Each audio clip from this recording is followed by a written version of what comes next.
Ça veut dire quoi EPS? C'est la physique sportive. Physique sportive.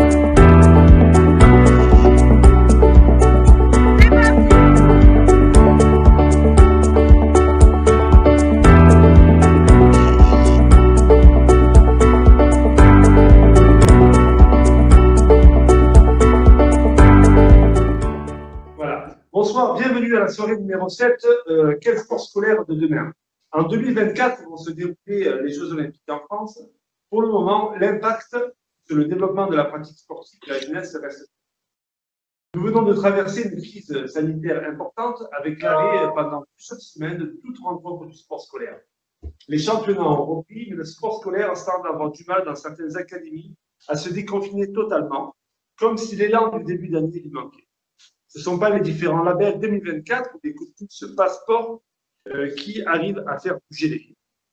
Dans notre profession, nous aimons souvent dire que le sport scolaire, c'est le prolongement de l'éducation physique et sportive. Mais peut-il continuer de l'être lorsque les conceptions de l'EPS tendent à ne plus faire référence au sport, mais le drape du concept de motricité pour déguiser une volonté de ne plus y faire référence? Les programmes de PS en collège et en lycée, sans attendu précis dans les activités sportives et artistiques, la suppression des preuves nationales au bac et au DNB, sont autant d'exemples qui appuient notre propos. Y compris la Cour des comptes, dans son rapport de 2019, s'étonne de cette absence de référence commune des attendus. Une EPS vidée de son contenu, c'est-à-dire de l'étude des sports et des arts. Un monde du sport à l'affût pour entrer au sein de l'école. Le sport scolaire devient un pivot pour penser l'EPS, le sport de la jeunesse de demain. Le sport scolaire peut-il relever ce défi pour permettre au plus vite et au plus grand nombre de jeunes filles et de garçons de vivre des rencontres sportives de qualité, des rencontres artistiques de qualité? Le sport scolaire est-il une simple copie du sport fédéral ou permet-il dans ses formes de rencontres, de compétition, d'épreuves, de faire vivre à tous les élèves des tranches de vie sportive? Nous parlons ce soir avec trois invités que je remercie d'être présents, de sa construction, de son évolution, de quel sport scolaire demain. Tout d'abord, Monsieur Olivier Giraud. Bonsoir, Monsieur Olivier Giraud, qui est directeur national de l'UNSS. Nathalie François. Bonsoir, Nathalie, qui est membre du SNEP FSU et qui est aussi la responsable au sein du SNEP des questions du sport scolaire. Bonsoir, Nathalie. Et Mélanie Pelletier, qui est élue des AS nationales et qui donc représente les associations sportives au CA de l'UNSS. Alors, pour lancer la discussion, une fois n'est pas coutume, nous profitons de la présence de M. Giraud à une compétition internationale pour l'aborder en premier. Vous êtes actuellement au Gymnasiade en Normandie. Merci, je sais que vous êtes entre deux réunions pour réaliser cette soirée-là avec nous. On vous remercie. Avec 20 épreuves sportives, dont 3 parasportives, qui va rassembler au total 80 nations. Ce modèle de rencontre compétitive est toujours très intéressante pour les jeunes sportifs qui la vivent, mais le modèle des formes de rencontre et le choix des athlètes souvent est souvent décidé par les fédérations est un peu en décalage avec le modèle du sport scolaire français. Alors, j'aimerais bien vous poser un peu cette question-là. Pour vous, quelle est l'importance de ce type de rencontre pour l'UNSS? Est-ce qu'on devrait les amplifier? Comment vous les voyez du point de vue de leur vie au sein du sport scolaire? Alors, bonjour à tous. Déjà, très heureux d'être parmi vous. C'est vrai que le programme, il est un petit peu chargé ici. C'est une compétition assez particulière, hein, la Gymnasiade. C'est vrai que c'est une compétition internationale. On pourrait se poser la question, en tout cas au sein de notre fédération, de la manière dont elle est composée, de la manière dont les équipes sont composées, comme vous l'avez très bien énoncé. Mais c'est une compétition assez particulière parce que, évidemment, nous signons énormément de conventions avec nos fédérations. Nous avons une fédération qui est enviée par tous et je peux vous assurer que je ne sais même pas comment répondre aux sollicitations de toutes les fédérations internationales. Notre fédération est enviée par tous. Et je vous dis, même très surpris. Elle est enviée par tous et j'ai énormément de demandes de la part des fédérations internationales et énormément en Afrique, énormément en Europe de l'Est, pour copier le modèle français. Ils sont juste admiratifs de notre modèle pas seulement sportif, mais de notre modèle éducatif. Donc, les questions qui me sont posées par tous ces présidents de fédération, c'est comment pouvons-nous trouver des liens éducatifs, comment pouvons-nous apporter notre expertise. Et je leur réponds tout simplement que nous allons essayer de faire au mieux. Ils sont étonnés de notre modèle quand je leur dis qu'il y a 35 000 professeurs de PS, quand je leur dis quel est le niveau d'instruction de nos professeurs de PS et surtout quel est notre modèle. Sur le parasport, par exemple, c'est un modèle exceptionnel.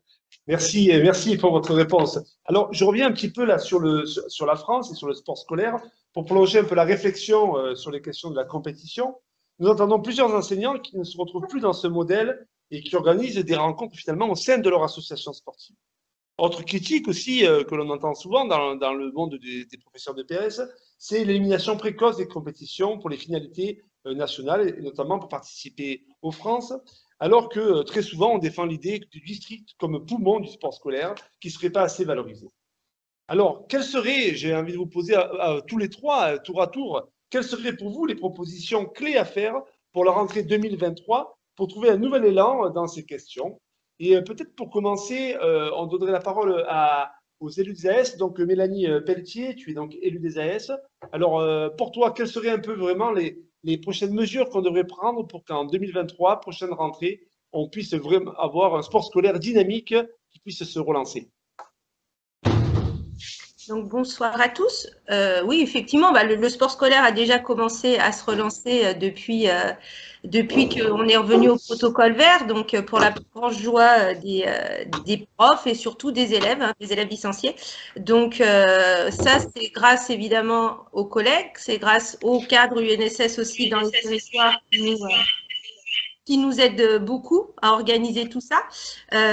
Nous, on a besoin sur le terrain, les cordeaux de district nous le disent. Évidemment, je suis d'accord avec ce qui est dit, comme quoi le cœur de l'UNSS, ce sont les districts, et c'est là où il y a la majeure partie des compétitions. Et il nous faut des sous, clairement. C'est les crédits d'animation qui vont faire que les AS vont pouvoir multiplier les temps forts de rentrée, ils vont pouvoir multiplier les compétitions, les calendriers, pouvoir développer des compétitions, comme je reprends ce que tu as dit, par rapport au fait de pouvoir proposer et pour les meilleurs, ceux qui seront qualifiés pour les phases suivantes, et pour aussi ceux qui ne sont pas forcément qualifiés sur les premières phases, mais qui puissent continuer à se rencontrer tout au long de l'année, puisque l'intérêt, c'est vraiment qu'il y ait des rencontres inter-établissements tout au long de l'année. Voilà. Merci. Alors, Olivier Giraud, question aussi, mais compliquée, parce que je vous demande d'être vraiment concis sur cette réponse-là, alors que sans doute que vous avez plusieurs éléments, mais quelles seraient pour vous les propositions clés à réaliser pour cette rentrée 2023 pour retrouver finalement un élan à notre sport scolaire? Alors, je vais être concis et rapide. Je vais répondre à une question assez rapidement, c'est que évidemment, il faut que ça parte des districts jusqu'au championnat de France. Évidemment, la ventilation des budgets, elle ne reste pas à la direction nationale. Il faut qu'elle aille vraiment sur le terrain, là où les épreuves, là où les animateurs d'AS sont. Une chose qui est très importante à la rentrée, c'est notre journée nationale du sport scolaire.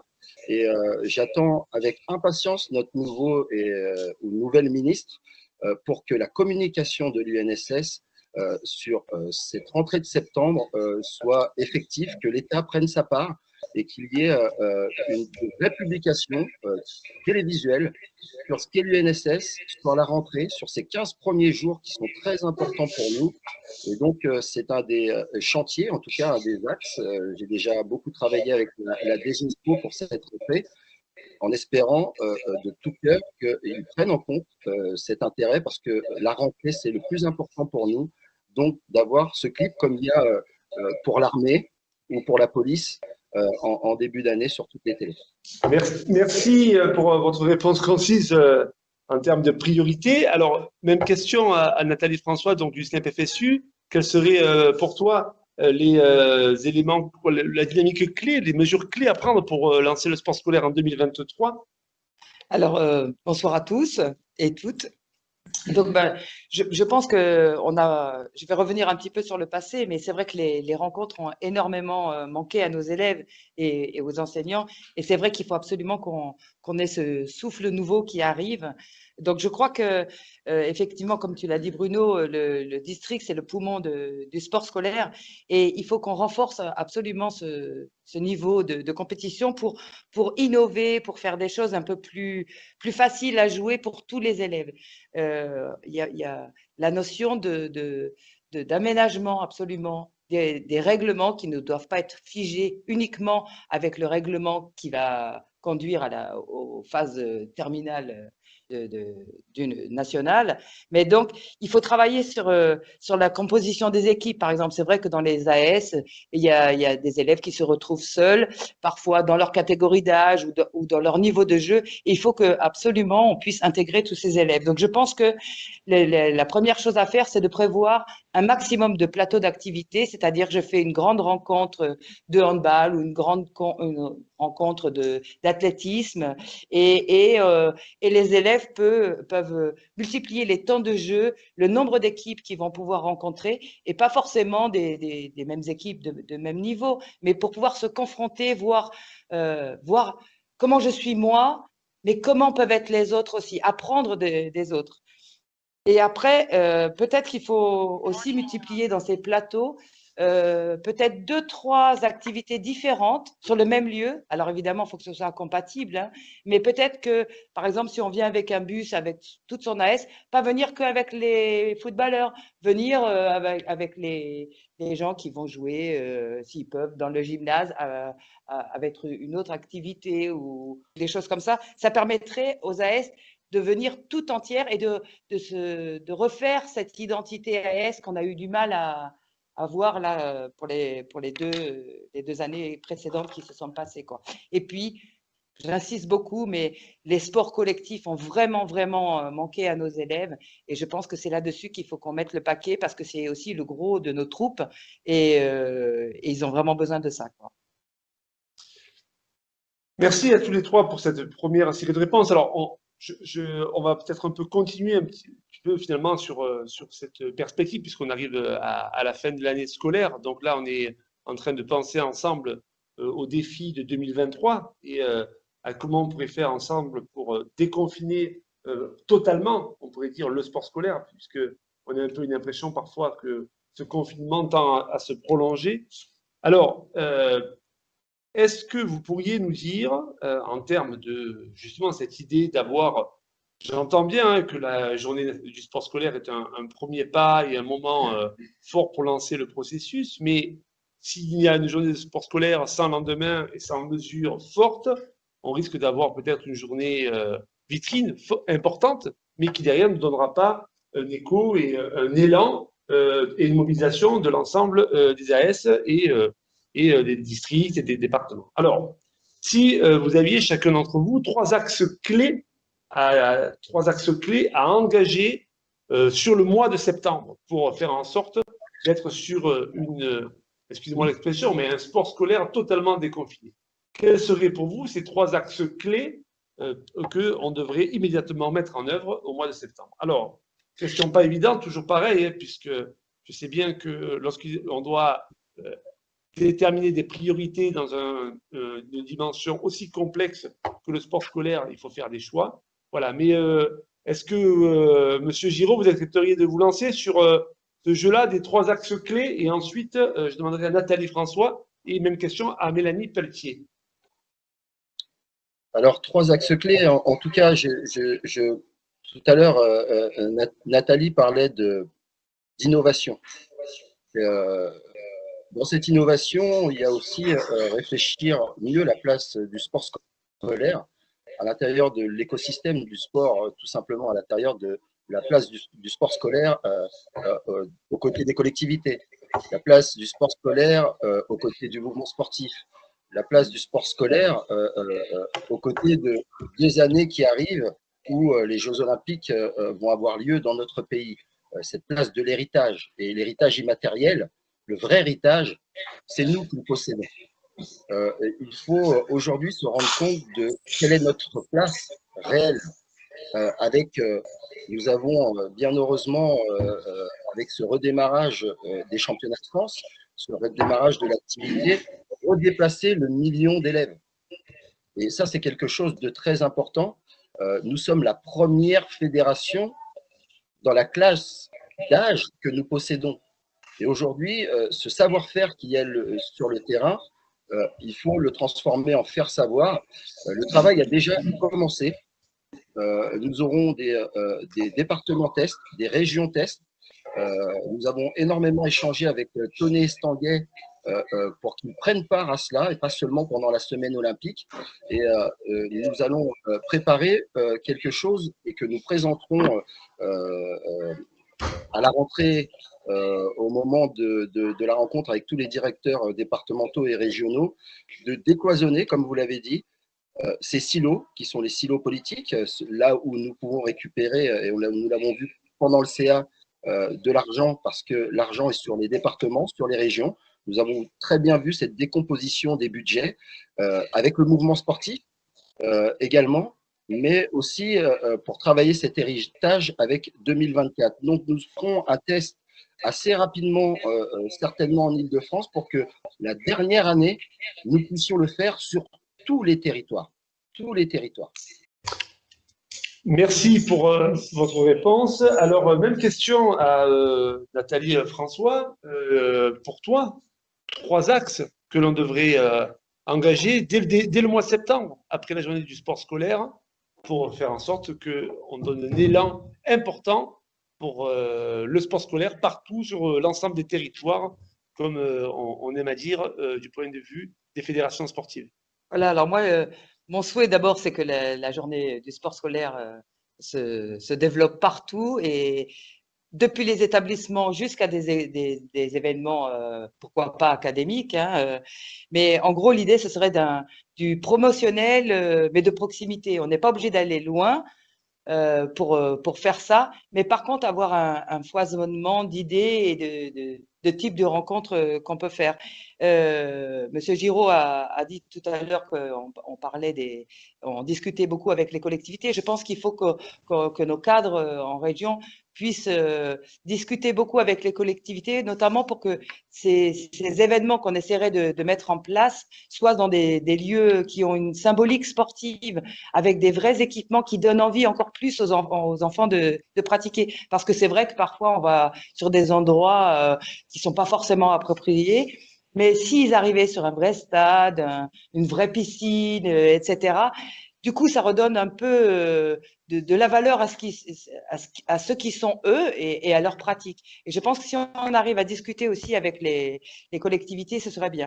Il y a aussi un petit point qui a été difficile ces dernières années, c'est je dirais les sections sportives scolaires avec des élèves qui sont au milieu, c'est-à-dire ceux qui sont au milieu du niveau, c'est-à-dire qui sont déjà débrouillés, mais qui ne sont pas en équipe d'excellence. Et ceux-là, ils souffrent aussi de pas pouvoir se rencontrer et peut-être de faire un focus là-dessus parce que ça les mettrait en valeur et puis on les aurait pas oubliés. Et par contre, ça entraînerait aussi tous les autres qui sont derrière. Donc, je pense que aussi refaire peut-être un focus sur les sections sportives, pas forcément d'excellence, mais en tout cas des sections sportives avec des gamins qui ont envie, qui sont tout prêts et voilà.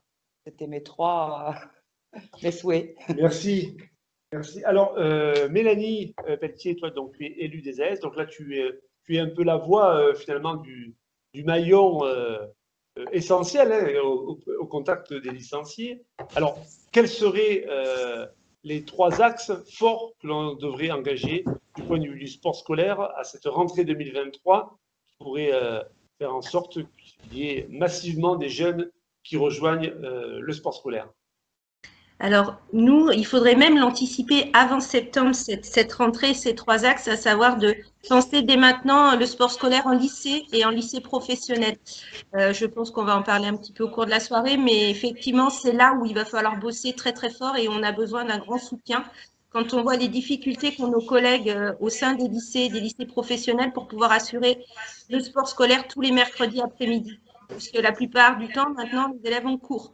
Donc là, on a vraiment besoin du soutien fort des chefs d'établissement, des présidents d'AS, pour pouvoir faire du sport scolaire et des AS des incontournables de leurs établissements avec toute la plus-value que ça amène auprès des élèves de lycée. Ce qui est un petit peu dommage aussi, c'est que ce ne soit pas davantage pris en compte dans Parcoursup et dans leur poursuite d'études, puisqu'on nous le voit un petit peu, mais les chefs d'établissement ne permettent pas aux élèves de pouvoir assister au sport scolaire. Donc, il y a un paradoxe là-dedans. Donc, je pense que là, on a vraiment besoin des présidents d'AS. Le deuxième axe, on y revient, ce sont les finances. Nous, on est très inquiets dans les territoires par rapport à l'augmentation du coût des transports. Et pour pouvoir faire autant de déplacements, de tout ce que parle Nathalie, clairement, on va avoir besoin des sous. Donc, alerter les collectivités territoriales, c'est évident que nous, d'un point de vue local, on va le faire avec l'assistance des coordonnateurs de district dans les instances locales.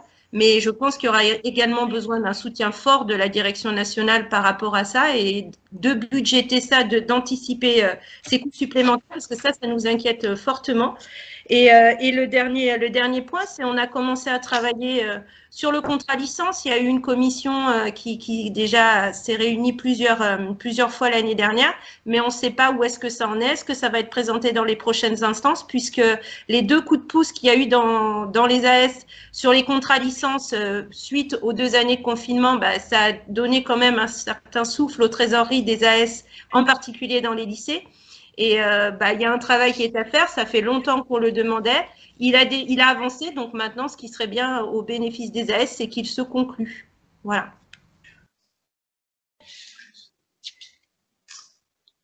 Monsieur Giraud, vous avez une réaction? J'ai vu votre main se lever.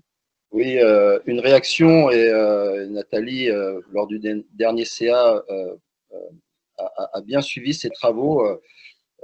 Un des gros travaux qui a été effectué à la direction nationale a été effectué sur les finances et surtout sur les problématiques générales et les plus importantes que rencontraient nos AS, nos directions régionales et départementales. Et effectivement, lorsqu'on regarde, et je vais faire ce tour de France des directions régionales, la part des transports est une part importante et qui, on le sait, avec ce qui se passe actuellement, ne va pas cesser de croître.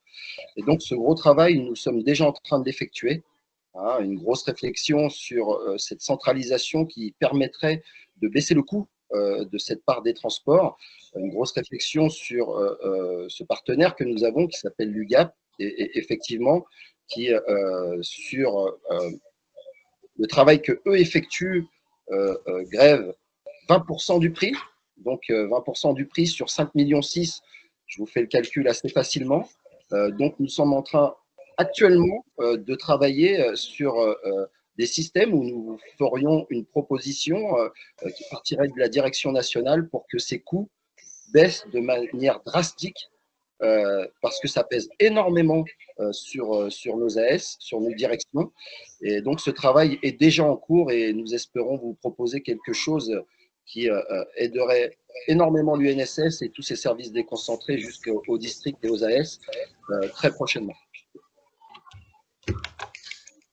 Merci. Alors, justement, vous faites écho un petit peu déjà à la question des enseignants d'éducation physique et sportive et leur place au sein de la structure du sport scolaire. Moi, là, le sujet qu'il faudrait qu'on aborde, qui est un sujet aussi délicat, c'est la question finalement de comment mobiliser davantage ces enseignants d'éducation physique et sportive, mais surtout comment mieux garantir que leur voix soit plus et mieux entendue par les instances.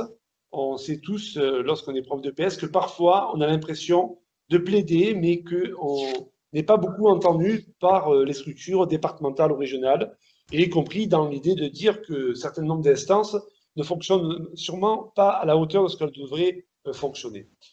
Alors, sans doute, sur cette question-là, les élus des AS vont être d'autant plus sensibles qu'ils sont les premiers militants et qu'ils œuvrent régulièrement pour veiller à ce fonctionnement démocratique et y compris à mobiliser les collègues en leur demandant de se mobiliser pour être présents dans les instances, pour voter lorsque on élit les élus des AS.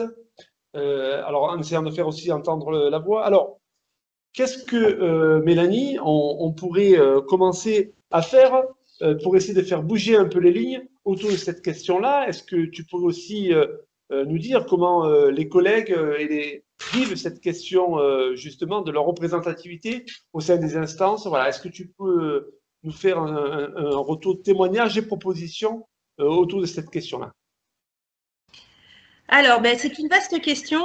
Le souci qu'on a effectivement, c'est que la formation initiale des enseignants ne nous aide pas beaucoup et qu'il y a une bonne part de la profession qui ignore qu'il y a des élus des AS, qu'il y a des instances à tous les niveaux, départemental, académique et national, et que nous sommes les relais prioritaires effectivement sur tous les administrateurs du sport scolaire, des associations sportives. Donc, quand on voit le taux de participation à ces fameuses élections, alors c'est un processus électoral qui est complexe, hein, bien évidemment, mais on se rend compte que peut-être pas sûr que la direction nationale de l'UNSS ait fait suffisamment pour nous aider pour pouvoir organiser ces élections dans de bonnes conditions. Donc, il y a un groupe de travail qui est envisagé et ça, c'est une bonne voie de progrès. Donc, on en est ravis.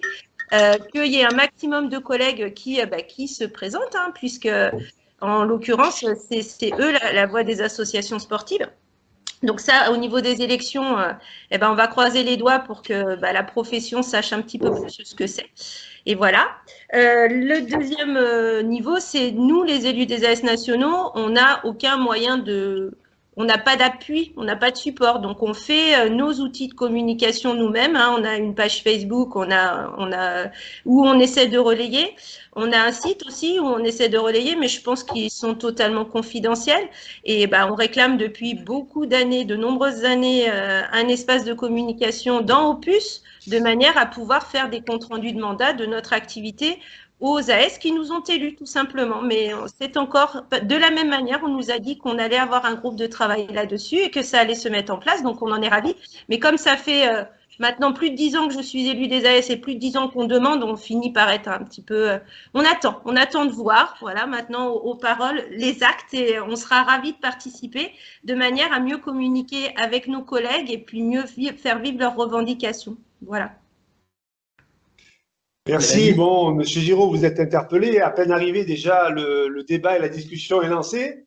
Donc, il y a des défis, hein, à la fois un défi de l'enseignement scolaire, mais là, c'est un défi démocratique. Donc, la parole est à vous. J'en rajoute pas plus du point de vue de l'expression des élus des AS. Mélanie était présente et a suivi le CA. Vous savez qu'il y a des PV au CA et que lorsqu'il y a eu cette recommandation, alors avant, je n'étais pas là, donc je ne savais pas que ça se passait comme ça, mais pour moi, il est comme toute une évidence. Et comme je l'expliquais, souvent, on avait l'impression que la direction nationale avait été différente de la direction régionale, de la direction départementale. Et ce que j'ai expliqué, c'est que pour moi, l'UNSS, c'est une et indivisible. Et que lorsque vous avez fait cette proposition, elle a été acceptée tout de suite. Nous allons regarder comment nous pouvons vous intégrer pour une meilleure communication des élus des AS. La réponse était assez simple, mais nous allons le faire.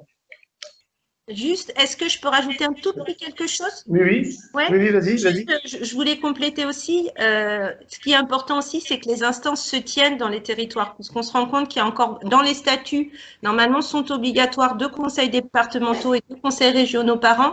Or, il y a peu de territoires où ces instances se tiennent réellement. Donc, bon, il y a eu le Covid, ça a compliqué certaines choses, mais le fait est qu'il doit y avoir une vraie volonté de la part des cadres des services déconcentrés de tenir ces instances, puisque ce sont les lieux de décision et là où on peut débattre des décisions budgétaires et orientations sportives de nos territoires. Donc, c'est super important de les tenir.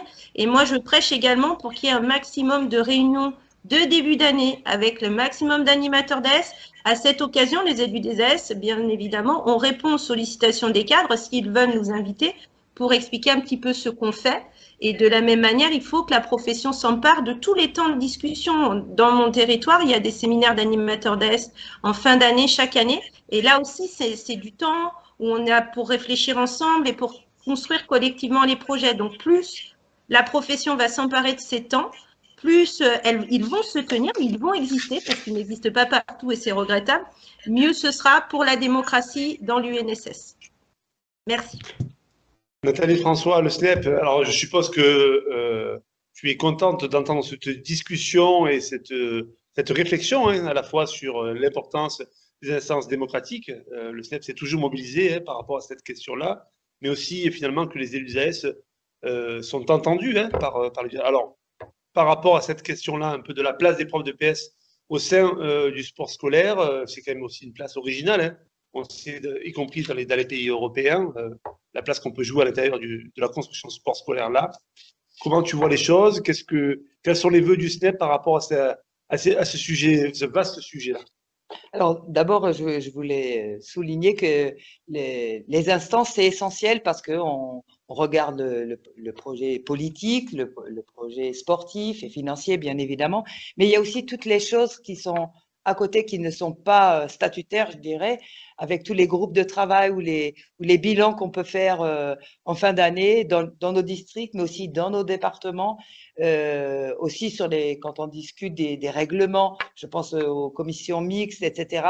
Ça, ce sont des lieux où on doit tous débattre, tous ensemble, depuis les AS en passant par les cadres UNSS jusqu'à aux commissions nationales ou les instances nationales. Je pense que ce sont des lieux qui doivent être investis beaucoup plus, et même de la part de nos collègues. Je pense qu'ils ont l'impression que, bon, on va dire un truc, on va faire une déclaration, mais non, il faut qu'on travaille tous ensemble, et je pense que le dialogue qu'on peut avoir avec l'UNSS, et comme dit Olivier Giraud, elle est une et indivisible, et c'est vrai. Que ce soit au niveau territorial qu'au niveau national, il faut qu'on apprenne tous à s'écouter et à essayer de faire mieux pour progresser toujours ensemble. Voilà, je pense, je vais donner un exemple, mais on a passé énormément de temps à ce que la danse puisse intégrer le programme UNSS, que le volleyball soit devenu du 4x4, l'acrogym était reconnu. Ça, c'est venu des AS. Et puis, les cadres UNSS ont embrayé parce que de toute façon, poussés par la base, ils ont été obligés de le faire. Et ça, c'est important et ça a été reconnu. Donc, je crois qu'on a toujours intérêt à tous travailler main dans la main. Et puis, je ne sais pas après si on peut continuer encore les discussions, mais je voudrais finir sur le fait que les rencontres ont vraiment repris. Là, je veux remercier encore la direction nationale parce que c'est parce qu'il y a eu un boost là sur le protocole, etc. Tout le monde est en train de reprendre et de revivre, et c'est vraiment très fort. On le voit d'ailleurs puisque les licences ont augmenté. On le voit. Donc, les gamins reviennent parce qu'il y a eu des choses qui ont été remises en avant. Mais elles peuvent seulement revenir en avant si on est tous main dans la main. Et je crois que là, on a des pas à faire les uns avec les autres, avec nos spécificités, bien sûr. Et puis, il y a des choses sur lesquelles on ne sera pas d'accord. Mais tant mieux, parce que ça fait avancer les choses, quoi. Voilà. Donc, Merci. Alors, avant de se laisser, parce que je sais que Olivier Giraud doit enchaîner avec d'autres réunions, donc il a profité de cette entre-deux réunions pour nous rejoindre et pouvoir participer à cette soirée de l'EPS. On le remercie d'ailleurs. Peut-être à chacun et chacune d'entre vous un mot de la fin, de dynamique sur. C'est vrai qu'on n'est qu'au mois de mai, il reste encore un mois et demi pour continuer à faire vivre et développer le sport scolaire dans nos établissements. Donc, le mot de la fin, en termes d'élan, avant que ensuite on continue la soirée sur des expériences pratiques avec 3 collègues qui vont tour à tour nous présenter leurs pratiques à la fois dans le monde artistique, la vie d'un district aussi. Et puis, justement, comme l'a dit Mélanie, on a voulu s'attacher à écouter des propositions, des idées sur un lycée pro, un district du lycée pro du côté de Lyon, où il y a des propositions audacieuses qui permettent d'avoir un fonctionnement intéressant, un développement du sport scolaire. Alors, je ne sais pas lequel souhaite commencer. Peut-être vous, monsieur Olivier Giraud, comme ça, vous aurez le premier mot de la fin, et on finira par les élus et le SNEP. Alors, mon mot de la fin, c'est un mot assez important. Vous savez, comme j'essaye de l'expliquer, et je suis content que nous ne soyons plus en période Covid parce que j'ai hâte d'aller sur le terrain. Il y avait beaucoup de choses à faire à l'intérieur de la direction nationale, de choses à mettre en place, des process pour pouvoir vous aider. Mais ma vraie vie et ma vraie ambition, c'est d'être sur le terrain. Et je commence à le faire, ça commence à faire du bien. Une chose importante, c'est que j'ai toujours cru en cette fédération. J'ai toujours été surpris lorsque j'étais dans le mouvement sportif de la place qu'elle ne prenait pas. Aujourd'hui, je souhaite être cette connexion qui à la fois développe cette fédération en laquelle je crois, mais aussi la protège. Parce que je sais vos craintes par rapport au mouvement sportif qui voudraient rentrer dans l'école. Comme je dis aux gens du mouvement sportif, je leur dis, nous sommes une fédération particulière et je m'inscris complètement là-dedans, mais nous sommes une fédération qui n'a rien à prendre à personne, mais qui a tout à donner, mais elle donnera selon ses conditions. Et aujourd'hui, mon souhait, c'est que notre fédération prenne sa vraie place au milieu de toutes les fédérations, parce que sans nous, il n'y aura jamais de semaine olympique. C'est-à-dire que si nous décidons un jour d'arrêter la semaine olympique, elle ne serait pas possible. Il faut que le nom de notre fédération, l'UNSS, soit mis à sa vraie place, et je m'y emploierai. Et pour vous dire une dernière chose, j'étais complètement persuadé de l'importance de cette fédération, mais je peux vous assurer d'une chose, et certains commencent à me connaître, je n'aurais pas imaginé au bout de ces 5 mois que je serais aussi bien dans cette fédération. Aujourd'hui, je sais pourquoi j'essaye d'emmener tout le monde, toutes les équipes pour que nous réussissions. Comme j'ai dit à Nathalie, nous ne serons pas toujours d'accord, mais en tout cas, nous nous battons pour la même chose. Merci beaucoup pour ces mots. Alors, ce que vous dites résonne vraiment avec ce que dit Monsieur Lafontan, Jules Lafontan, le président du centre EPS Société, où on vient de réaliser un numéro sur le sport scolaire, comme vous le savez. Et je vous cite cette citation-là parce qu'elle me semble donner totalement, voilà, résonne en partie et sans doute des prolongements à avoir de discussions entre nous. Le sport scolaire, on a été mis sous tutelle, la mise sous tutelle du sport scolaire qui, au nom de ponts et de passerelles avec les clubs, le contraint plus qu'il le libère. Je trouve que l'idée que vous avanciez en disant que le sport scolaire doit reprendre sa place au sein du mouvement sportif et non pas simplement en termes de passerelles ou de ponts, comme si on était l'aboutissement ou le départ de quelque chose, est intéressant à creuser, à travailler. Merci pour ce dernier regard. Je me tourne vers Mélanie Pelletier. Le mot de la fin, Mélanie, pour toi? Rencontres. Les rencontres qui doivent avoir lieu partout et qu'il doit y en avoir un maximum pour nos élèves. Voilà, ça c'est vraiment le mot. Et nous, on est très attachés aussi à la notion de service public. Le sport scolaire, c'est bien le lieu où tous et toutes peuvent faire du sport associatif à moindre coût toute l'année, là où le maillage territorial parfois pour les clubs sportifs est défaillant, dans tous les établissements scolaires, la garantie qu'il y ait une AS partout, ça permet ce service public. Donc, c'est vraiment les deux leviers, le service public, une AS pour chacun et à moindre coût, et puis un maximum de rencontres. Voilà. Merci Mélanie. Nathalie, le mot de la fin pour toi? J'avais déjà un peu entamé, mais j'ai encore plein de choses à dire.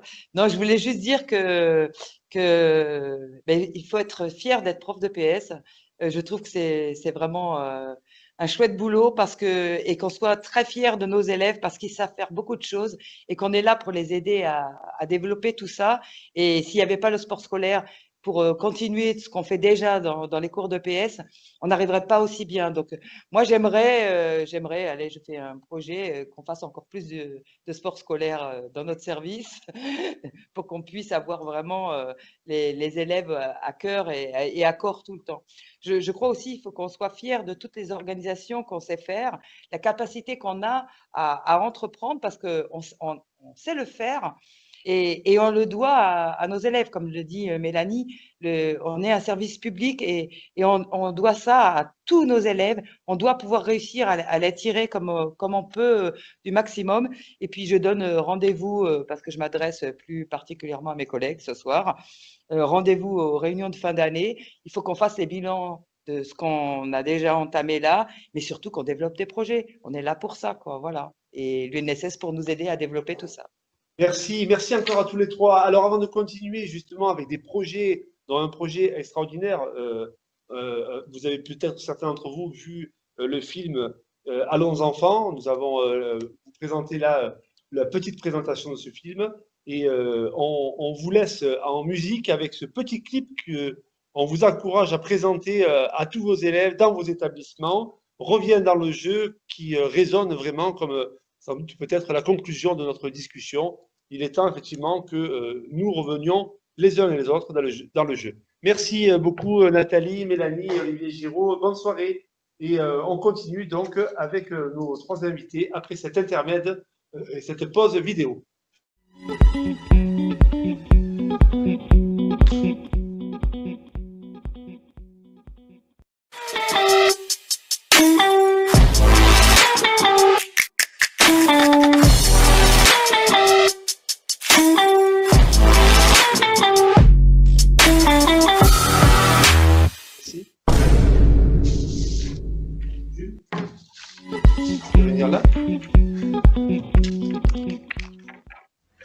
Ouais, mon métier, je pense que je vais être chorégraphe, enfin, je vais être chorégraphe. D'accord, tu travailles dans le domaine artistique. Ouais, c'est ça.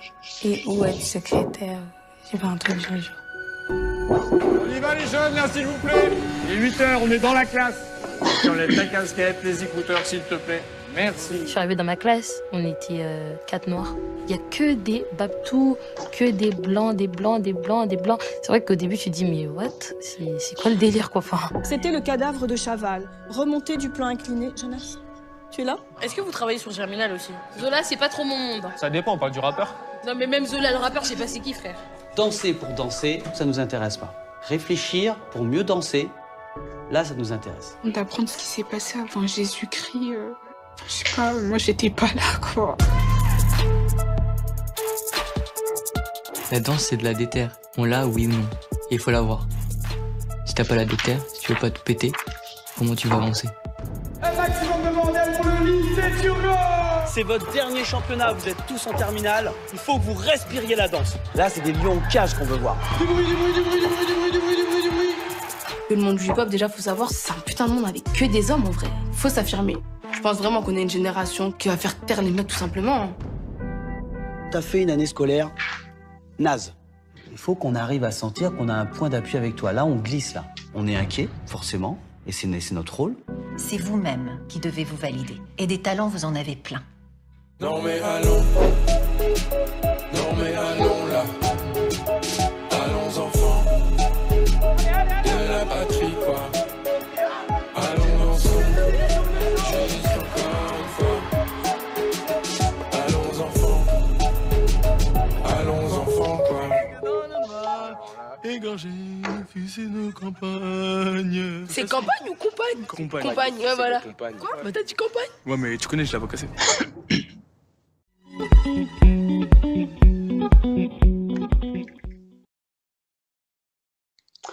Alors, merci encore à nos trois invités pour continuer cette soirée avec nous. Avant de présenter un peu plus nos invités, puis nous parlerons de leurs expériences et de leurs réalisations dans leurs différentes académies. Nous avons ce soir avec nous le président du Centre PS Société, Jean Lafontant. Bonsoir, merci d'être présent, qui vient de sortir son dernier numéro de la revue Contre-Pied sur le sport scolaire. Un numéro qui croise à la fois des regards pratiques, mais aussi des points de vue sur la façon dont on pense et on structure le sport scolaire. Alors, la première question que je voudrais te poser, c'est finalement, pourquoi le Centre PS Société a choisi de faire un numéro sur le sport scolaire? Bon. Alors, d'abord, écoutez, on parle d'un numéro que vous n'avez pas encore entre les mains, c'est un peu nouveau, mais là, on va faire appel à votre imagination. C'est ainsi que nous travaillons aussi. Alors, d'abord, il faut savoir que nous avons sorti en mars 2003 un premier numéro sur le sport scolaire qui avait un vrai succès. Mais 2003, ça fait 20 ans, on peut dire. Les choses, il y a eu de nombreuses crises, de nombreuses attaques contre le sport scolaire, bref, mais je pense que l'idée était utile de revenir sur l'idée un peu fondamentale que porte le sport scolaire. C'est un retour sur les idées fondatrices que le SNEP n'arrive pas à traiter en permanence, lorsqu'il est dans l'urgence des luttes. Donc nous voulons reprendre un peu ce travail de refonder ce service public qui est d'abord la création d'une AS par établissement qui se structure au niveau national et ensuite un chef d'établissement qui est président de droit, des collègues qui ont 3 heures d'animation. Bon, c'est l'essentiel du sport scolaire. Les moyens afférents, c'est un débat. On voit bien qu'ils ne suivent pas à hauteur de l'imagination que développent les collègues. Donc, on a un sport scolaire qui sort d'une crise pandémique, liée à la pandémie, et finalement, il s'est doublé d'une crise des structures, de la direction, qui a créé un vrai handicap et une vraie émotion parmi la profession. Quelques mots ont été dits précédemment. Je crois que c'est du passé. On doit se tourner, j'ai bien entendu ce qu'a dit le nouveau directeur de l'ENSS, on doit se tourner avec beaucoup d'enthousiasme vers un futur que les collègues attendent. Nous avons fait une conférence, on avait une centaine de collègues, une petite enquête, et on sent bien qu'il y a d'une part beaucoup de volonté d'engagement, et en même temps, j'ai envie de dire, ils pointent toutes les limites que le sport scolaire, que faute de moyens, alloués par les structures étatiques d'abord, parce que c'est un service public qui doit rendre à hauteur des ambitions qu'il porte. Donc partant de là, ce numéro, qui est un recours à de nombreuses expériences de terrain, de réflexion ici et là, eh bien, ils doivent structurer un nouvel élan professionnel. C'est en gros un bulletin qui est une passation entre les générations d'une expérience professionnelle qui est unique dans le monde enseignant et qu'on doit préserver parce qu'on pense que c'est elle qui porte l'avenir d'une scolarité réussie pour l'ensemble de notre jeunesse. Merci. Alors, justement, Olivier Giraud l'évoquait, et dans un article que tu réalises à la fois dans le numéro, mais aussi dans l'édito, tu reviens sur la spécificité, la particularité du sport scolaire. Et tu dis, nous assistons à une mise sous tutelle du sport scolaire qui, au nom des ponts et des passerelles avec les clubs, le contraint plus qu'il le libère. Est-ce que tu veux bien revenir sur cette idée? Je reviens sur l'idée qui n'est finalement qu'un fantasme. J'ai entendu le président de la République, j'ai entendu la ministre des Sports, j'ai entendu Blanquer, tous sortants, à l'exception du président de la République, qui s'évertue à penser que le sport scolaire, comme l'éducation physique, ne serait excellemment enseigné que si on avait un recours au club. Ça date des années 1970. Il y a une forme d'entêtement dans l'échec, parce que ces orientations qui ont été en permanence développées à étapes régulières ont toutes n'ont donné aucun résultat, ce qui ne veut pas dire que le sport scolaire doit vivre isolé de l'activité sportive civile. Pourquoi? Mais parce qu'on s'aperçoit, et je crois que la revue le montre excellemment, lorsque les collègues sont dans une dynamique de mobilisation des jeunes, ils se tournent naturellement vers les clubs. Ce n'est pas l'autorité qui règle les rapports entre clubs et AS. C'est la dynamique, non seulement du sport scolaire, mais aussi des clubs.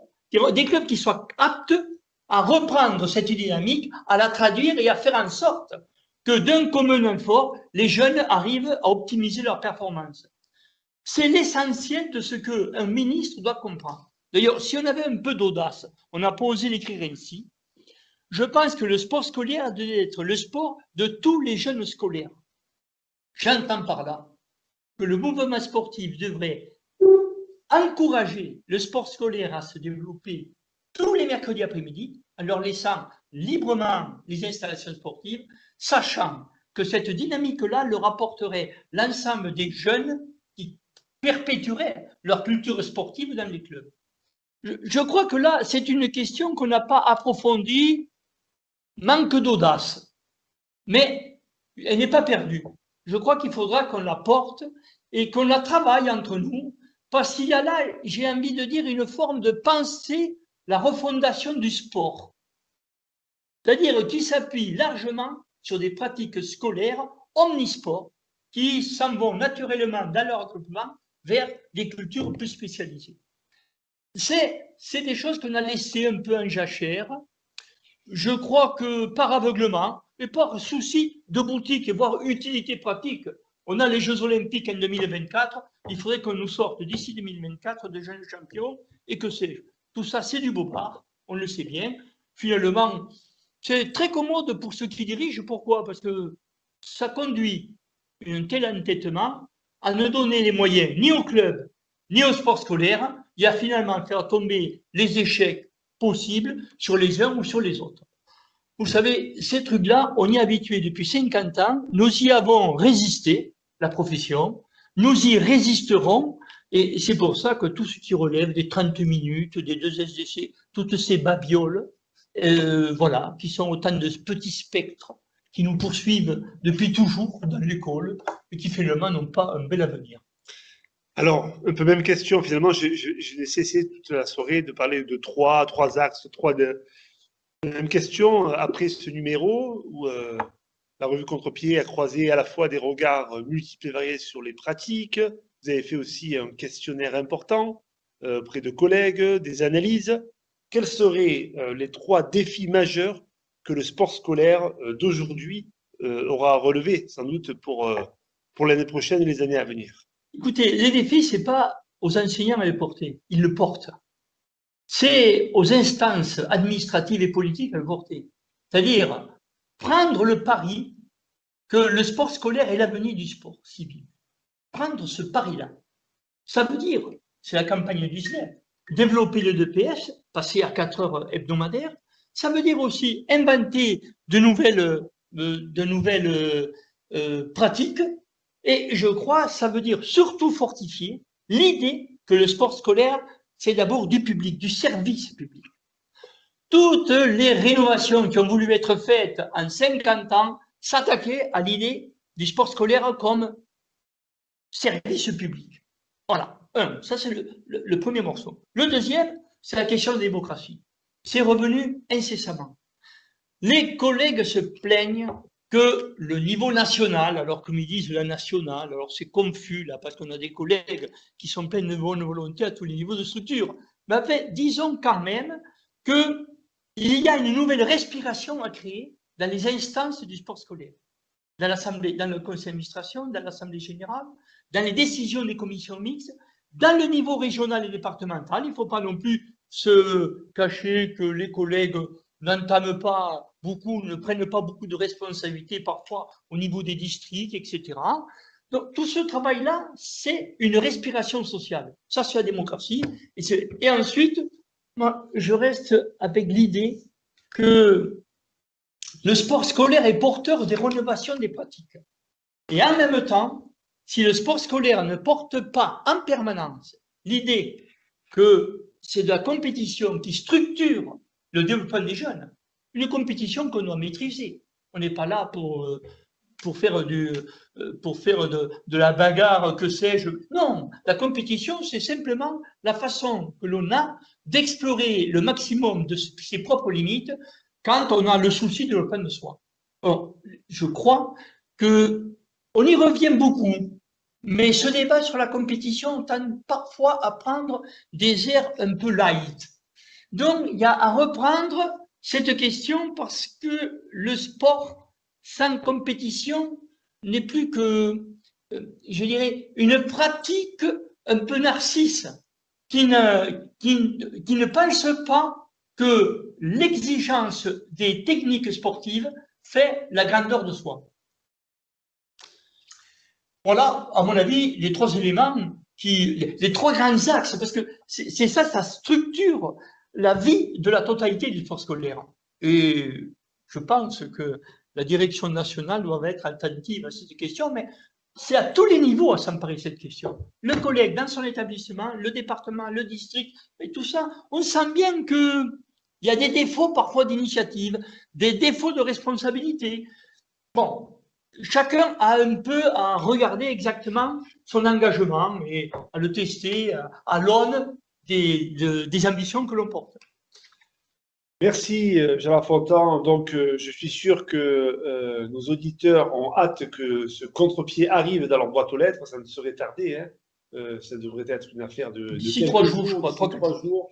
N'hésitez pas, ceux qui ne sont pas encore adhérents du centre EPS Société, à être adhérents de cette association. Cela soutient la création et la réalisation de ces numéros et le travail du bureau du centre EPS Société qui s'est déjà lancé sur un nouveau numéro qui est autour du vélo, me semble-t-il. Voilà, sur le cyclisme. Sur le cyclisme, et donc encore de belles aventures qui nous attendent. Pour octobre. Pour octobre. Alors, on ne pouvait pas finir cette soirée de l'éducation physique et sportive.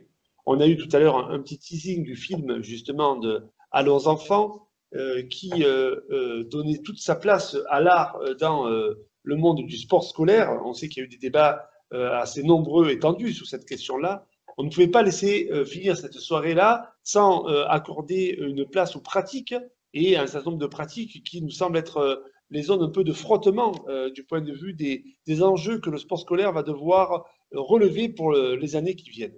Alors Lise Chopinet, merci d'être présente ce soir. Tu es professeure de PS dans l'Académie de Montpellier et tu as animé pendant de nombreuses années une AS danse. Est-ce que tu peux nous dire comment fonctionne un peu cette AS-là, comment tu as mobilisé et réussi à faire en sorte que tes élèves viennent régulièrement avec toi le mercredi après-midi?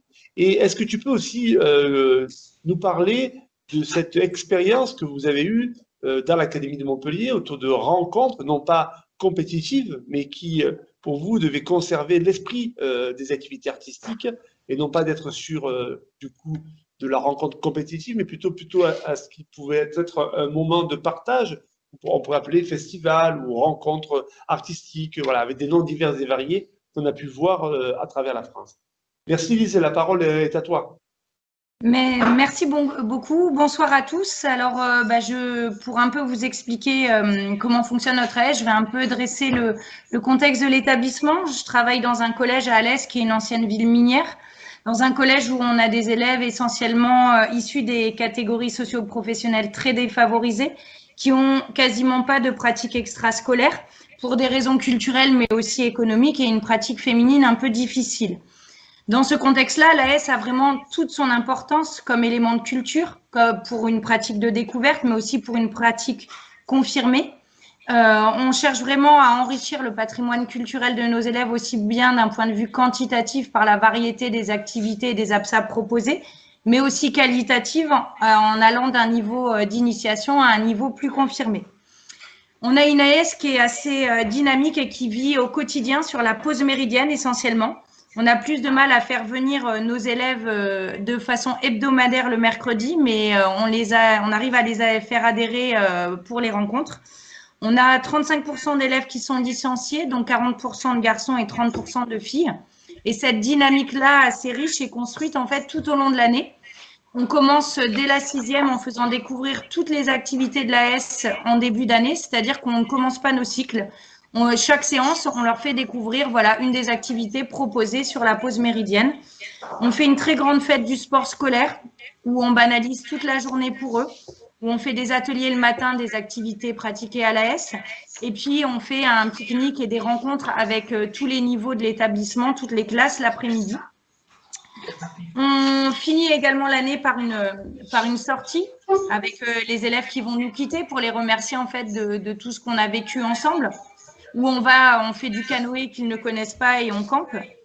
En ce qui concerne la danse plus précisément, en fait, l'adhésion, elle ne va pas de soi. Parce qu'au-delà de la méconnaissance de l'activité, on a des élèves qui ne pratiquent pas de façon extrascolaire.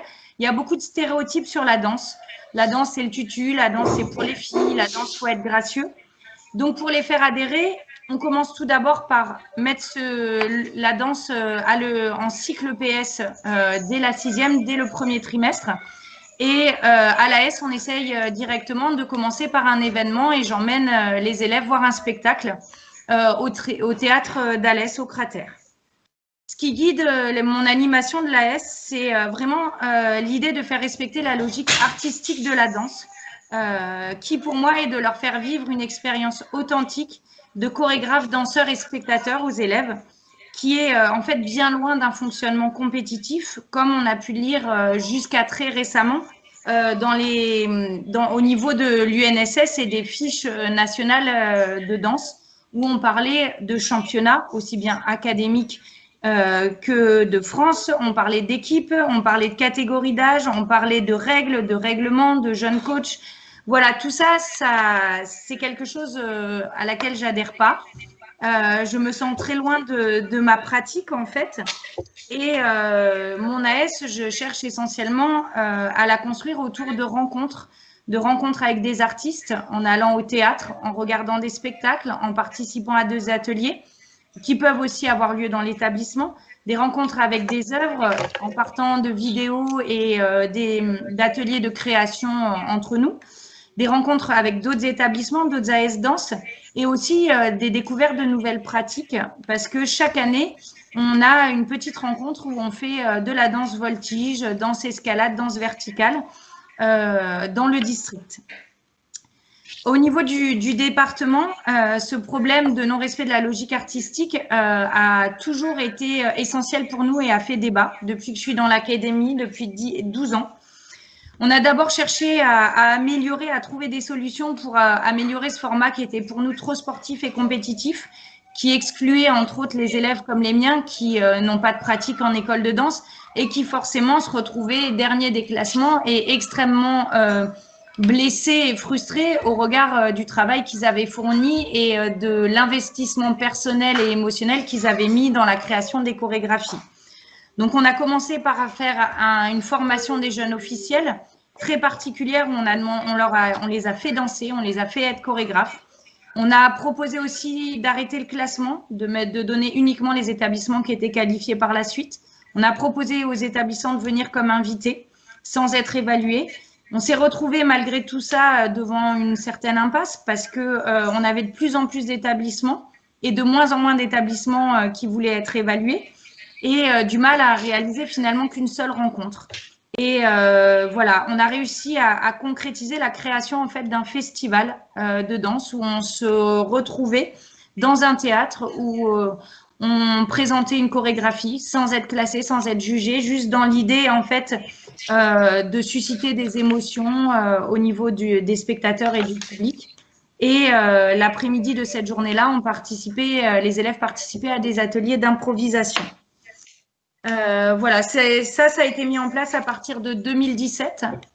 C'était quand même dans nos idées depuis un moment, mais l'aspect financier était très compliqué parce qu'on était en dehors du champ de l'UNSS, donc on ne pouvait pas avoir des financements et c'était à la charge des AS, on avait du mal à le faire. Et voilà, pour conclure, je voudrais juste vous faire part de la joie qu'on a eue, toute l'équipe des AS Danse du Gard, quand on a vu la nouvelle fiche nationale de l'UNSS, où on a vu en fait le nouveau nom qui s'appelle Festival national de danse chorégraphiée, où on a lu qu'on parlait du vivre en danse, du corps sensible. Alors on se dit que quelque part on a été un peu entendu, très certainement comme dans d'autres académies, et que peut-être qu'on va renouer avec des vraies rencontres artistiques. Voilà, merci.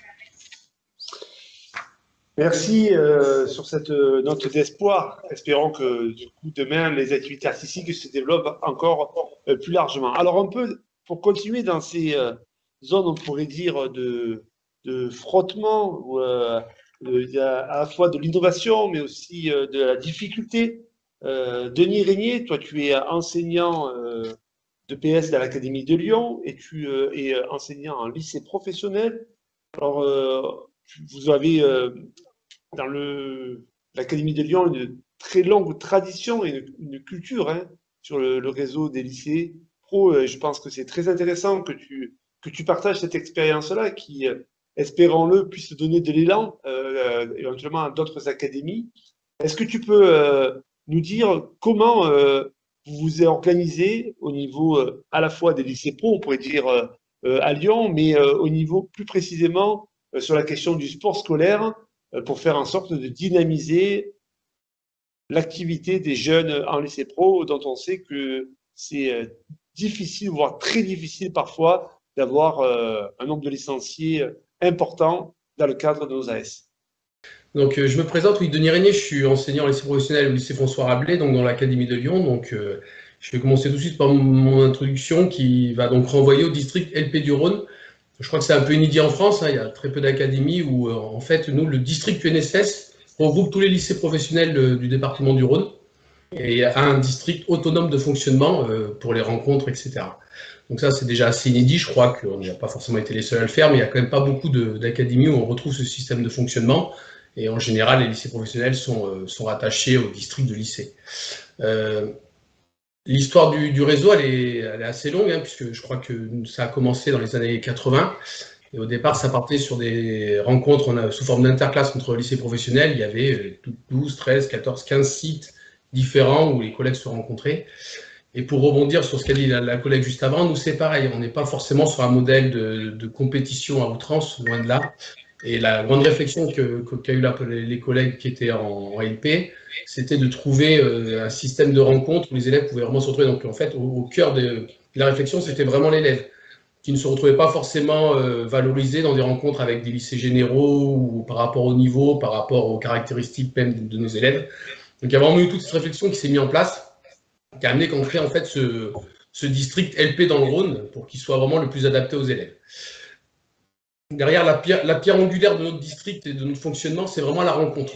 Et derrière la rencontre, il y a vraiment la notion surtout au départ, plutôt de développement. Je le redis, pas forcément de la compétition à outrance et forcément de gagner. Des notions de respect qui étaient très importantes. Excusez-moi. Et la notion de convivialité.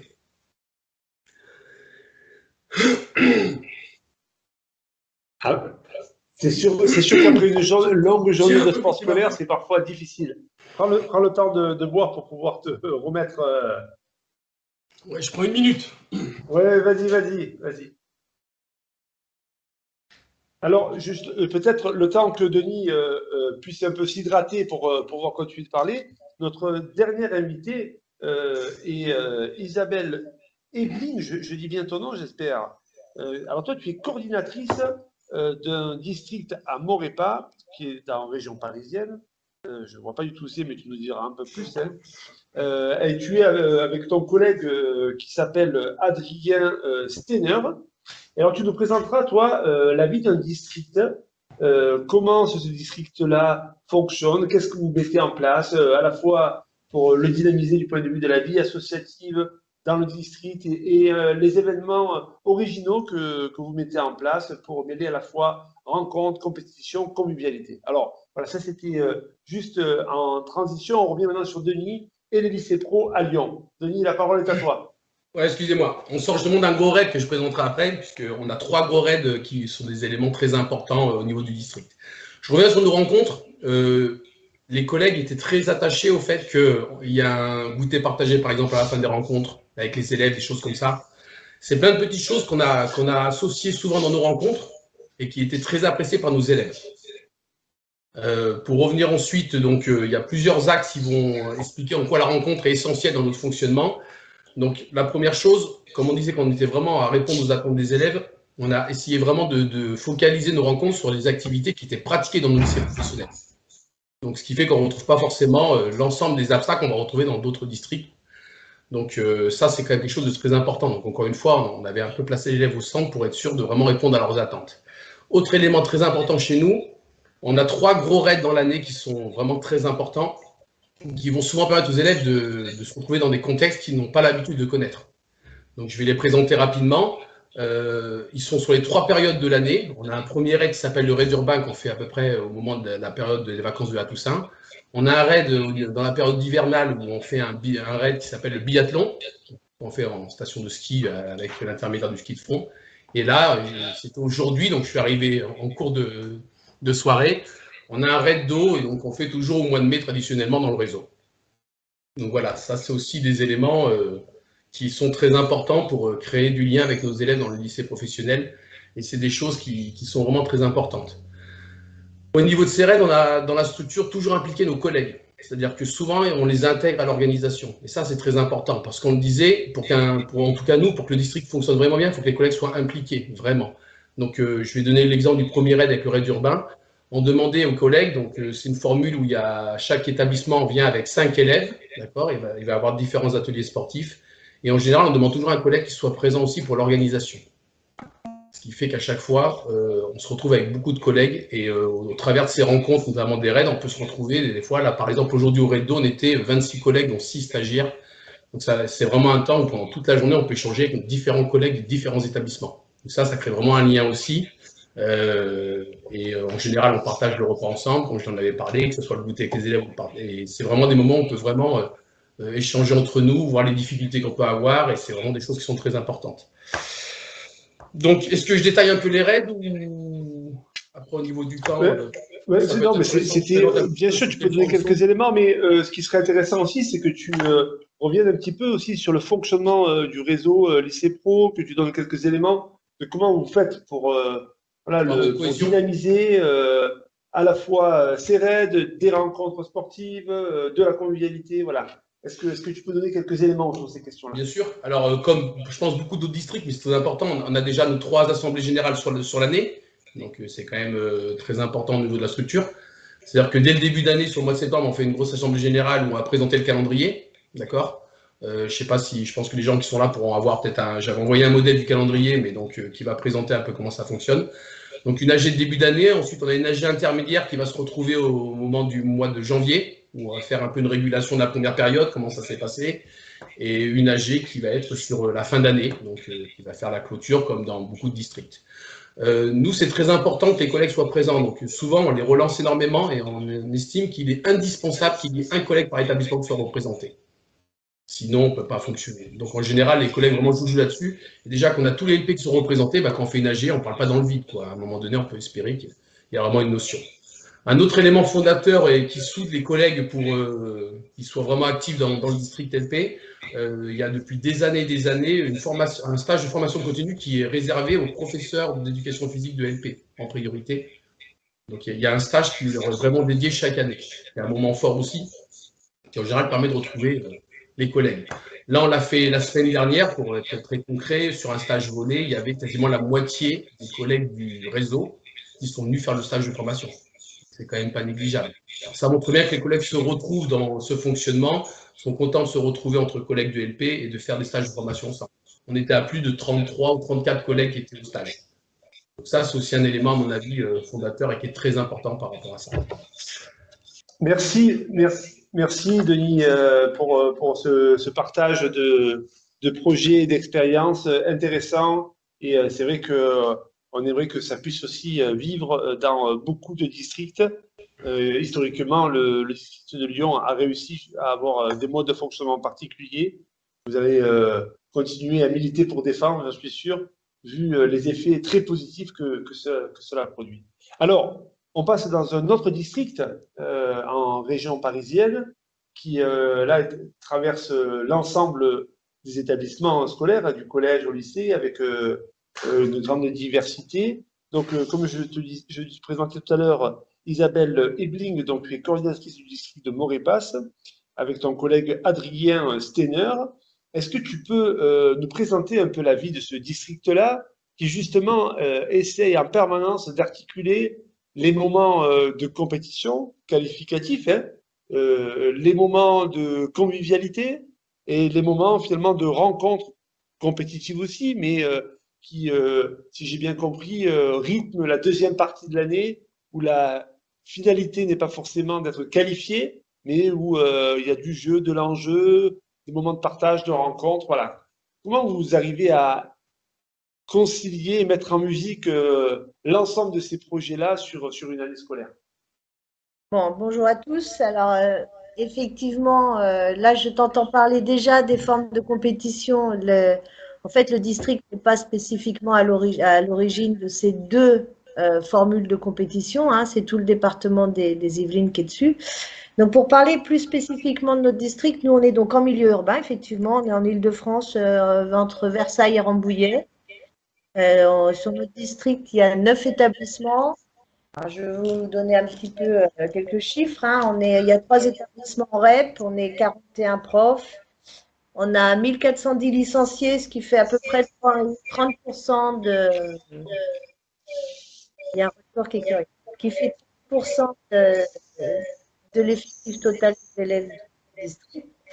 Et on a 43% de filles. Donc, on est un petit peu en baisse, mais ça reste au-dessus des moyennes en général. On essaye vraiment, le district, on essaye de faire un effort sur la pratique des filles et l'augmentation des licenciés féminines. Nous, notre projet, il est écrit 20 ans, mais il est remis à jour tous les ans, dans le sens où on n'impose rien. Chaque établissement, début d'année, arrive avec ses propositions d'APSA, et puis on articule un petit peu tout ça. On part du principe que s'il y a 3 établissements qui pratiquent ou qui proposent une APSA, c'est un projet du district, c'est pris en charge complètement par le district. Sinon, c'est des activités isolées et à ce moment-là, on leur paiera quand même un bus dans l'année, plus les bus de compétition départementale. Donc, voilà, l'objectif, c'est vraiment de pouvoir organiser le plus de rencontres possible avec tous les élèves. Après, on peut se permettre ça aussi, parce que je vous ai entendu beaucoup parler de financement. C'est vrai qu'on a un département qui nous rembourse déjà 25% de nos quarts. C'est important, c'est pour nous. On a une participation financière des AS. Alors, c'est une participation avec un calcul un petit peu compliqué, mais qui est incitatif. C'est-à-dire que plus on a de licenciés ou plus notre pourcentage de licenciés est important, et moins on paye. Voilà. Donc, les établissements qui licencient pas beaucoup par rapport à leur effectif paieront un peu plus cher le point licencié que les autres. Après, on rappelle, on aide un petit peu les AS à aller demander les subventions municipales, à aller demander les subventions au conseil départemental. Donc, tout ça, ça nous fait un pôle de financement, mais on a aussi créé une association parce qu'en fait, on est dans une agglomération de communes. Et avant, l'agglomération de communes nous donnait de l'argent aux AS. Après, c'était trop compliqué pour eux de donner de l'argent aux AS. Ils ont donné une somme globale et ils nous donnaient ça au service départemental UNSS qui nous le redistribuait. Et maintenant, ils n'ont plus le droit de donner ça, de l'argent à une association, enfin, au SD qui nous le redistribue. Donc, ils nous ont dit, on ne peut plus vous donner d'argent puisque vous n'avez pas, vous, district d'entité juridique. On a dit, hop, ça se la tienne. On a monté une association loi 1901 qui regroupe les districts sur cette communauté de communes. Et du coup, on arrive maintenant à recevoir les subventions. Ce qui se montre quand même, nous, par exemple, sur notre district, on a une subvention à peu près tous les ans de 13 à 15 000 euros. Donc, ce n'est pas anodin et c'est vrai que ça nous permet aussi de répondre à au cœur de notre district qui sont les rencontres. Donc, on a des rencontres. On a 2 temps forts aussi. On a le cross du district qui est organisé en début d'année où il y a toutes les AS, sur lesquels on essaye de faire venir aussi des lycéens qui font un petit peu jeunes organisateurs puisqu'il y avait une section athlée au lycée, et puis des jeunes collégiens qui sont jeunes secouristes et qui couvrent un petit peu l'opération.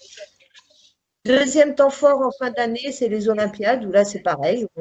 Tous les établissements viennent, proposent des activités. Alors, on est sur des activités sportives. Les élèves tournent d'atelier en atelier. Et voilà, c'est le deuxième temps fort de fin d'année. Autre temps fort sur lequel on insiste aussi, c'est le cross départemental. On essaye vraiment d'inciter toutes les AS à emmener le plus d'élèves possible. Donc, on ne lésine pas non plus sur les quarts, on met le paquet pour qu'il y ait le plus de gamins qui puissent participer à ces activités. Après, on a aussi 2 temps forts adultes, voilà, parce que nous aussi, on faut qu'on prenne soin de nous. On a un temps fort en début d'année. Donc, en début d'année, ce sera fin septembre, de façon à ce que chaque AS soit un petit peu installé et que sache sur quoi elles vont partir. Donc, c'est une AG de rentrée. Alors, bien sûr, on raconte tous nos vacances.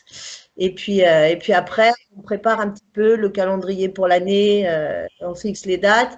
On a des responsables pour chaque activité qui organiseront un petit peu les compétitions. Et puis qui enverront les demandes de circuit de car à mon ami Adrien, qui lui essaye de faire des bus interactivités, des circuits un petit peu compliqués. Donc ça, c'est le temps fort de rentrée. Fin d'année, on fait un méchoui. Non, je rigole, on fait un barbecue et on profite du barbecue pour faire une AG de fin d'année avec le bilan d'année, etc. Donc avec des petits jeux aussi, on a la pétanque, le mochi, le pastis, tout ça, quoi, des trucs...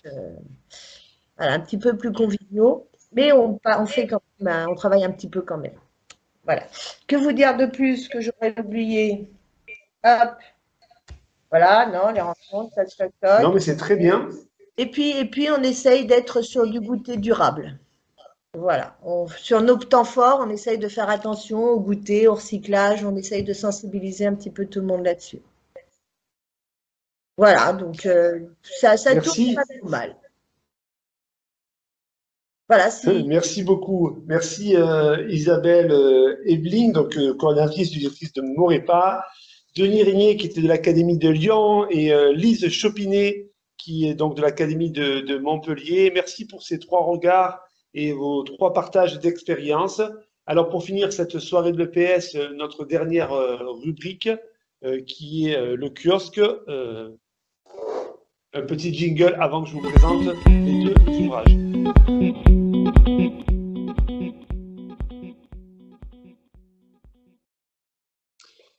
Alors, le premier ouvrage, La guerre des jupes, d'Isabelle Rossignol et d'Eva Roussel, aux éditions Talent Haut en 2019. J'étais passé à côté de ce roman à destination des plus jeunes et des collégiens aux éditions Talent Haut. Quelle erreur!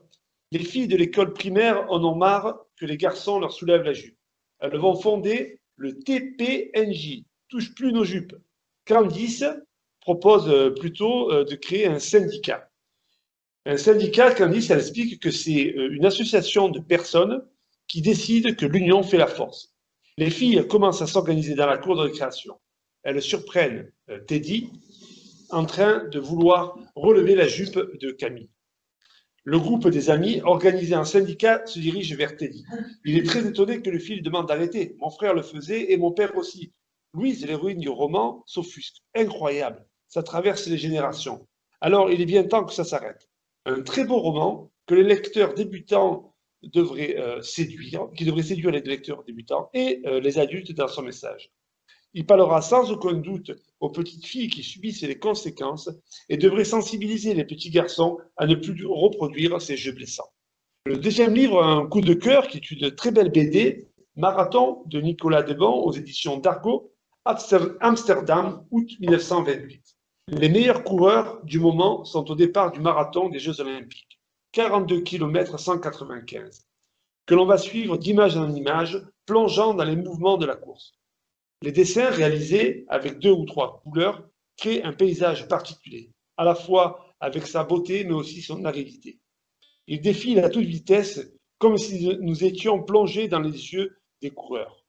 Les coureurs avancent et traversent les champs vent de face, dans une allure effrénée. C'est là que surgit un Français inconnu de tous et de toutes et qui reste encore aujourd'hui très inconnu. El Wafi Bouguera, un jeune Algérien mécano de Billancourt, qui fait pourtant partie des meilleurs athlètes du début du siècle. Va-t-il gagner le marathon? Une très belle BD à découvrir qui rend hommage à ce coureur français mis de côté par la Fédération française pour avoir rompu son contrat d'amateurisme. Après les Jeux Olympiques, il part aux États-Unis pour réaliser une tournée de courses-spectacles pour quelques mois. Suffisamment pour que la Fédération française de l'époque en profite pour l'exclure, rompant le contrat d'amateurisme que seuls les plus riches pouvaient se permettre. À découvrir sans plus entendre. Merci encore à nos invités, merci à nos auditeurs d'avoir participé ce soir à cette dernière soirée de l'éducation physique et sportive. Nous sommes déjà en train de préparer la soirée numéro 1 de la saison 3. Si vous avez des suggestions, des idées, surtout n'hésitez pas à nous envoyer des propositions. On est en train aussi de proposer, on vous enverra sans doute un petit questionnaire pour recueillir vos remarques, vos retours, vos idées, pour toujours essayer d'améliorer nos soirées de l'éducation physique et sportive. Bonne soirée à tous et à toutes et vive le sport scolaire pour cette fin d'année, mais bien sûr pour lui donner un bel élan pour l'année prochaine. Bonsoir.